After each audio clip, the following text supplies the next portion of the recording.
என்னுடைய உள் உறுப்புக்களை மரணம் சம்பவிப்பதிலிருந்து பாதுகாத்து விடு அப்படின்னு பொருள்படக்கூடிய இந்த கைகள் அப்படி ஊதுங்க. ஷிஃப் ஷிஃப்னு சொன்னா நிவாரணம்னு அர்த்தம். ஷிஃபா அப்படின்னு சொல்லிட்டு ஊதி உச்சந்தலையில இருந்து இந்த இருக்கு இல்லையா, உச்சந்தலையில இருந்து அப்படியே முகம், அப்படியே உடம்பு முழுக்க, முக்கியமாக இதய பகுதி, வயிற்று பகுதி, கால் பகுதி அனைத்திலேயுமே என்ன செய்யணும்னு சொன்னா தடவி விடணும். பிள்ளைகளுக்கான அற்பாயுள் மரண பாதுகாப்பு வேண்டுமா? பிஸ்மில்லாஹிர் ரஹ்மானிர் ரஹீம். கண்ணியத்திற்கும் மதிப்புக்கும் உரிய அல்லாஹ்வின் நல்லடியார்களே, எதிர்கால திட்டங்கள், எதிர்கால கட்டங்களை எல்லாம் தவிடுபொடியாக்கக்கூடிய ஒன்று, கனவுகளை பொய்ப்பிக்கக்கூடிய ஒன்று, நான் இதை செய்வேன் அதை செய்வேன் என்ற லட்சியங்களை எல்லாம் நிர்மூலமாக்கக்கூடிய ஒன்று திடீர் மரணம் என்பது. நேற்றைய தினம் ஒரு வீட்டிற்கு சென்றிருந்தேன். பாதி மட்டும் கட்டப்பட்டிருக்கக்கூடிய ஒரு முழுமையற்ற வீடு. பார்க்கவே பிடிக்கல, ஏன்னா முழுமையே இல்லை. அப்போ நான் கேட்குறேன், ஏன் இதை கட்டலையான்னு சொல்லி. அப்போ தான் சொல்கிறாங்க, ஹசரத், சில காலங்களுக்கு முன்பு எங்கள் தந்தை இதை ஆரம்பித்து பல திட்டங்களை செய்தார்கள். எனக்கு ஒரு ரூமு, காற்று வசதி, இப்படி அப்படின்னு சொல்லிட்டு நிறைய திட்டங்களோடு தான் அந்த வீட்டை கட்டினாங்க. ஆனால் கடந்த மாதம் எங்கள் தந்தை இறந்து விட்டார்கள் அப்படின்னு உடனே ரொம்ப ஷாக் ஆயிடுச்சு. அல்லாஹ் அக்பர். முழுமையற்ற, இன்னும் பூச்சி வேலை நடக்காத, இன்னும் கட்டடங்கள் பாக்கி கட்டப்பட இருக்கின்ற ஒரு வீடு, அந்த வீடு முழுமையடைவதற்குள் அவர் மரணம் அவரை நோக்கி வந்துவிட்டது. இன்னும் ஒரு ஆலிம் சொன்னார், ரமலானுக்கு பிறகு நான் கண்டிப்பாக உம்ரா வருவேன் அப்படின்னு சொன்னாப்புல. ஆனால் அந்த பரிதாபம், இறந்துட்டார் ஹசரத் அப்படின்னு சொல்லிட்டு அந்த நபரை பற்றி இன்னொரு ஆலிமும் சொன்னாப்புல. இப்படி நிறைய எக்ஸாம்பிள் சொல்லிக்கிட்டே இருக்கலாம். திடீர் மரணம் அப்படின்றது ஸ்தம்பிக்க வைக்கக்கூடியது, பிள்ளைகளுடைய கண்களில் இரத்த கண்ணீரை வரவழைக்கக்கூடியது. நல்ல துணையாக இருப்பின் அந்த துணையின் மனதில் ஒரு பெரும் விரக்தியை ஏற்படுத்தக்கூடிய ஒன்று. சில பல நேரங்களில் நல்ல காதலோடும் பாசத்தோடும் இருக்கக்கூடிய தம்பதியரில் யாராவது ஒரு ஆள் இறந்துட்டா அந்த ஆள் வாழ பிடிக்காம கூடிய விரைவிலேயே வஃபாத்தாகக்கூடிய ஒரு சூழ்நிலையை நம்ம பார்க்குறோம். அதனால் திடீர் மரணத்திலிருந்து அல்லாஹ்விடத்தில் தொடர்ந்து நம்ம பாதுகாப்பு கேட்டுக்கிட்டே இருக்கணும். எந்த காரணத்தை கொண்டும் வாழ்க்கையில் நான் இதை செஞ்சிருவேன் அதை செஞ்சிருவேன்ட்டு நமக்கு நாமே மனப்பால் குடிக்கிறத முதல்ல ஹராமாக்கணும்.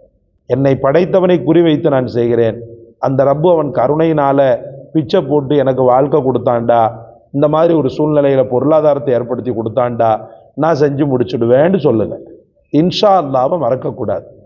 மேற்கொண்டோம் திடீர் மரணத்திலிருந்து பாதுகாப்பை நம்ம அல்லாஹ்விடத்தில் துஆவாக செய்து கொண்டே இருக்கணும். காலையிலையும் இரவிலையும் அல்லாஹ்விடத்தில் திடீர் மரணத்திற்கான பாதுகாப்பை கேட்காம இருந்துடக்கூடாது. ஃபஜ்ர் முடித்த உடனே நீங்கள் கையேறி துஆ செய்கிறீங்க இல்லையா, அந்த துஆல யா அல்லாஹ் திடீர் மரணத்திலிருந்து பாதுகாத்து விடு.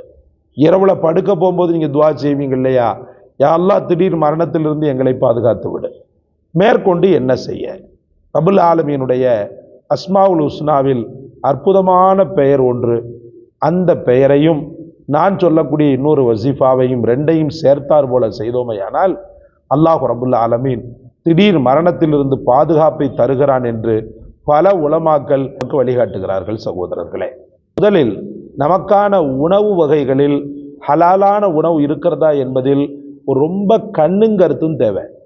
கண்ட இடங்களில் போய் சாப்பிட்றத முதல்ல தடை செய்யுங்க. ஹோட்டல்களில் அதிகமாக உணவு அருந்துறத உங்களுக்கு நீங்களே கட்டுப்பாடை வச்சு தடை செய்யுங்க. அல்லாஹு தந்த ரிசுக்கு, நமக்குள்ள ஆகாரம் வீட்டில் ஆரோக்கியமான முறையில் செய்து சாப்பிட நம்ம துணியணும். அதே போல் தினசரி உடற்பயிற்சி செய்வதை நமக்கு நாமே ஒரு பர்ல் மாதிரி ஆக்கி கொள்ளணும். உடற்பயிற்சின்னு சொன்னால் ஜிம்மில் போய்கிட்டு ஹூன்னு சொல்லிட்டு உடற்பயிற்சி செய்கிறதல்ல. சாதா சீதாவாக நடைப்பயிற்சி செய்து அல்லாஹ்விடத்தில் துஆ செய்து அப்படியே குளிச்சுட்டு லுஹா தொழுதுட்டு அப்புறம் உங்கள் வேலைகளை பாருங்கள். இப்படி ரொட்டீனாக தினசரி வாழ்க்கையில் ஒரு டிசிப்ளினோடு இருந்துட்டாலே திடீர் மரணத்திலிருந்து பாதுகாப்பு வந்துடும். மேற்கொண்டு அல்லாஹ்வுடைய கருணை கண்டிப்பாக வேண்டும். என்னதான் இவர் பெரிய பாதுகாப்பா அப்படி இப்படின்னு ஆரோக்கியமான உணவை சாப்பிட்டு உடம்பை அவர் வனப்படுத்திக்கிட்டாலும் அல்லாஹ்வுடைய கருணை இல்லாமல் அவனால் ஜீவிதம் நடத்த முடியாது. சரி, அந்த கருணையை இழுத்து கொண்டு வரக்கூடிய ஒரு வசீஃபா தான் தினசரி நான் சொன்னது போல ஃபஜ்ர்லையும் இஷாவிலையும் இதை சொல்ல மறந்துடாதீங்க. ஒரு இடத்துல உட்காருங்க, உட்கார்ந்து சலவாத்தை ஓதுங்க. சலவாத்தை ஓதிட்டீங்களா? ஓதி முடிச்ச உடனேயே பிஸ்மில்லாஹிர் ரஹ்மானிர் ரஹீம், பிஸ்மில்லாஹிர் ரஹ்மானிர் ரஹீம், பிஸ்மில்லாஹிர் ரஹ்மானிர் ரஹீம் 7 முறை, 7 முறை. அதற்கு பிறகு அல்ஹம்துலில்லாஹ் யா பஸீர், யா பஸீர், யா பஸீர், பா சாது யா ரா, ஷீன் கிடையாது, பஷீர்னு ஒன்று இருக்குது. இது யா பஸீர், அகப்பார்வை உள்ளவனே, அகப்பார்வை உள்ளவனே, என் அகத்தை, என்னுடைய உள் உறுப்புக்களை மரணம் சம்பவிப்பதிலிருந்து பாதுகாத்து விடு அப்படின்னு பொருள்படக்கூடிய யா பஸீர். இந்த 2ஐயும் 7 முறை ஓதுங்க. 2ஐயும் 7 முறை ஓதி லாஸ்ட்ல செலவாத்தோட முடிங்க. இன்ஷா அல்லாஹ் முடிச்சிட்டிங்களா? முடிச்சு இந்த கைகள் அப்படி ஊதுங்க. ஷிஃப், ஷிஃப்னு சொன்னா நிவாரணம்னு அர்த்தம்.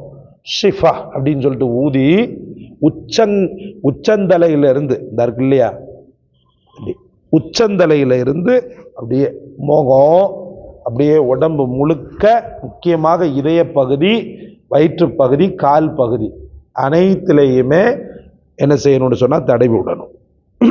பிள்ளைகளுக்கான அற்பாயில் மரண பாதுகாப்பு வேண்டுமா? பிள்ளைகளுக்கு ஊதி விடணும். ஒட்டுமொத்த குடும்பத்தாருக்கும் வேணுமா? ஒட்டுமொத்த குடும்பத்தாருக்கும் வெக்கப்படாம ஊதி விடணும். தண்ணீர்ல ஊதி அனைவரும் என்ன செய்யணும்னு சொன்னா தண்ணீர் அருந்தணும். இப்படி ஒரு அற்புதமான செய்கையின் மூலமாக திடீர் மரணத்திலிருந்து அல்லாஹ் முழுமையாக உங்களை பாதுகாக்கிறான். அல்ஹம்துலில்லாஹ், கவலைப்பட தேவையில்லை. என்ன ஒரு காரியம் ஆரம்பித்தாலும் மற்றவர்களிடத்தில் நீங்க பிரஸ்தாபிக்கும் போது இன்ஷா அல்லாஹ் நான் செய்வேன், இன்ஷா அல்லாஹ் திட்டம் போட்டிருக்கேன், இன்ஷா அல்லாஹ் முடிப்பேன், இன்ஷா அல்லாஹ் போவேன், இன்ஷா அல்லாஹ் வருவேன், இன்ஷா அல்லாஹ் செய்வேன், இன்ஷா அல்லாஹ் கொடுப்பேன், இப்படி சொல்லி சொல்லி சொல்லி இப்படி இன்ஷா அல்லாஹ்வை உங்களுடைய ரொட்டீனா ஆக்கிடணும். அப்படி செய்யும் போது அல்லாஹ் ரப்புல் ஆலமீன் நம்மளை இணைச்சவன் சொல்லியிருக்கான்பா, அல்லாஹ் நாடுனான்னு சொல்லியிருக்கிறான், அவனுக்கு அந்த தௌஃபீகை நான் கொடுத்துட்றேன் அப்படின்னு ரப்புல் ஆலமீன் நினைக்க கூடும் இன்ஷா அல்லாஹ். அதனால அல்லாஹ் ரப்புல் ஆலமீன் நம்மையும் உங்களையும் உலக முஸ்லீம்களையும் எல்லா மக்களையும் திடீர் மரணத்திலிருந்து பாதுகாப்பானாக. இந்த காணொளி உங்களுக்கு பிடிச்சிருக்குன்னு நினைக்கிறேன். லைக் பண்ணுங்க, ஷேர் பண்ணுங்க, சப்ஸ்கிரைப் பண்ணுங்க. எல்லாவற்றை விட மேலாக இந்த வசீஃபாவை கண்டெடுத்து தங்களுக்கு சொன்ன எமக்காக துஆ செய்யுங்க. ஜஸாக் அல்லாஹ். அஸ்ஸலாமு அலைக்கும் வரஹ்மத்துல்லாஹ்.